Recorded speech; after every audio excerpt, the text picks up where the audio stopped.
Alrighty folks, let's prep some veggies. I always start by washing with water and vinegar. That's how I do it anyway. Core a whole cauliflower and cut it into bite-sized chunks. I moved on to Italian flat beans and I cut that into thirds. And then I took a carrot and I just shredded that up really fine. And I moved on to a red onion. It was kind of small, but that's okay. I cut it in half and I also did that into a rough chop. Put it into an airtight container, and I figured that would be great for like an Asian dish or two. I cut up the other half of the red onion and a bell pepper.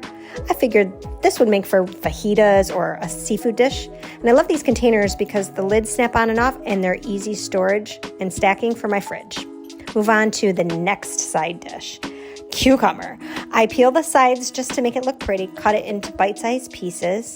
I think I used about 2 cucumbers and then about a cup's worth of cherry tomatoes. I cut them in half or quarters depending on the size of the tomato, and I'm pretty generous about that. I just love these fresh veggies.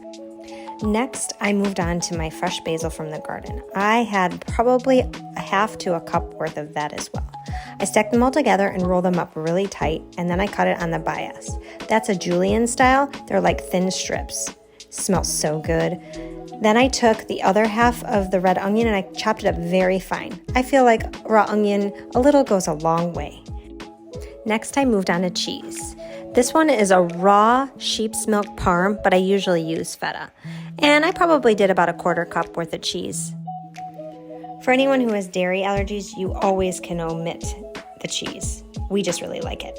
Next, I added garlic powder, white wine vinegar, salt, pepper, and olive oil. Mix it really good. This is a staple side dish in our house. We love it. Enjoy!